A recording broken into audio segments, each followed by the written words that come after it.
लंबे समय तक भारतीय सेना का हिस्सा रहे और अब रिटायरमेंट इस्तीफा देकर समाजवादी पार्टी ज्वाइन की हुई। बहुत शुक्रिया कर्नल साहब। मेरे मुंह से रिटायरमेंट निकल रहा था, एक्चुअली आप इस्तीफा दे के आए, मैंने बात करेक्ट कर दी। बहुत स्वागत आपका, धन्यवाद हमारे साथ इस चर्चा का हिस्सा बनने के लिए। ये ट्रंप का क्या करें सर, ये आदमी तो मान ही नहीं रहा है, रोज बोल रहा है, दिन में 3 बार बोल रहा है, बहरीन में बोल रहा है, कतर में बोल रहा है, दोहा में बोल रहा है, यूएई में बोल रहा है, अबू धाबी बोल रहा है, कल साउथ अफ्रीका का प्रेसिडेंट बैठा था उसके साथ भी बोल रहा है। इस आदमी का कोई तो इलाज होना चाहिए सर, कोई हल तो निकले, चुप ही नहीं हो रहा है आदमी तो। आपको याद होगा पिछली बार मैं 6 तारीख को रात में 8 बजे यहाँ बैठा हुआ था और भारतीय जनता पार्टी के प्रवक्ता साथी से आपने कुछ सवाल किए थे, कब होगा, तो वो उसकी जिम्मेदारी लेना चाहते थे कि कब होगा। और उस समय मैंने कहा था ये जब भी होगा, होने के बाद पता चलेगा और ये फौज तय करेगी कब होना है, कहाँ होना है, कैसे होना है, कितना होना है। तो जिनका जो काम है उनके ऊपर छोड़ देने दिए और भारतीय सेना ने वही किया। हम लोग यहाँ से उठ के गए और 4 घंटे बाद ये सब हो गया, सिर्फ 4 घंटे बाद हो गया। हम लोगों ने भी नहीं सोचा था कि आज की ही रात जो है ये सब होने वाला है। और हमारे राष्ट्रीय अध्यक्ष अखिलेश यादव जी मिलिट्री स्कूल के पढ़े हुए हैं, ये अब जनमानस कम से कम संस्कारों की वैल्यू क्या है अब उत्तर प्रदेश में तो देख ही रही। उन्होंने सिर्फ 3 बातें कही थी।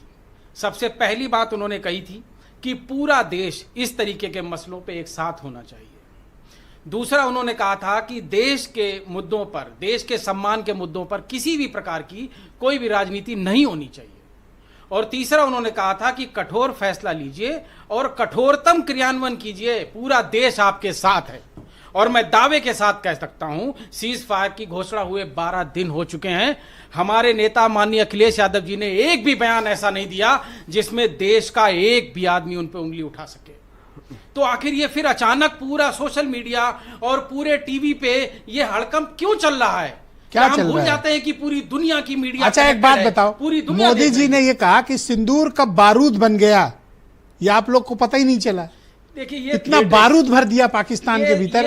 ये सब जनमानस के लिए थिएट्रिक्स है, नेता लोग करते हैं चुनाव के लिए। इस समय में मिला दिया सर, संवेदना के समय नहीं करना चाहिए, मिट्टी में मिला दिया सर। संवेदना के समय सिंदूर और बारूद और ये वो रजनीकांत टाइप आज काफी कुछ बोला गया, मैं उस पर नहीं बोलूंगा। सर आप मिलिट्री में कर्नल रह चुके हो, बारूद से क्यों डरते हो? हिंदी सिनेमा टाइप वक्त नहीं है अभी, हिंदी सिनेमा वाली बातें नहीं क्यों डरते हो आप?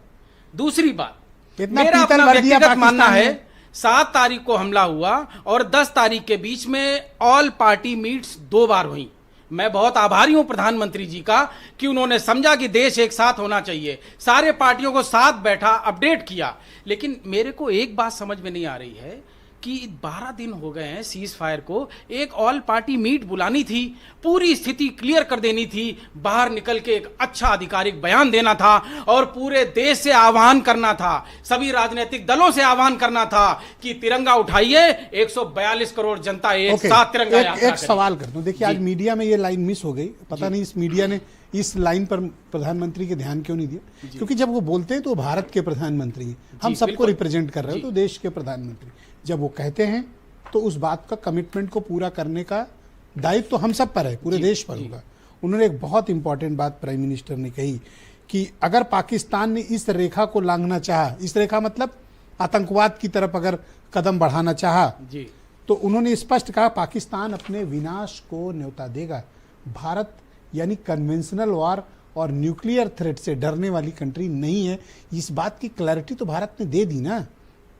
एक बोल्ड स्टेप तो पाकिस्तान के लिए लिया कि साहब ये हमारी देखिए एक पॉलिसी है, अगर टेररिज्म हुआ तो is equal to war, terrorism is equal to war, that's clear. देखिए भारतीय जनता हमारी पार्टी नीति क्लियर हो गई। भारतीय जनता पार्टी के प्रवक्ता साथी विधायक जी से मैं एक बात से सहमत हूं, जो उन्होंने बोला कि पूरा 142 करोड़ जनता देशभक्त है और उसमें सब पार्टी और सभी पार्टी के नेता आते हैं, इससे मैं पूरी तरह सहमत हूं।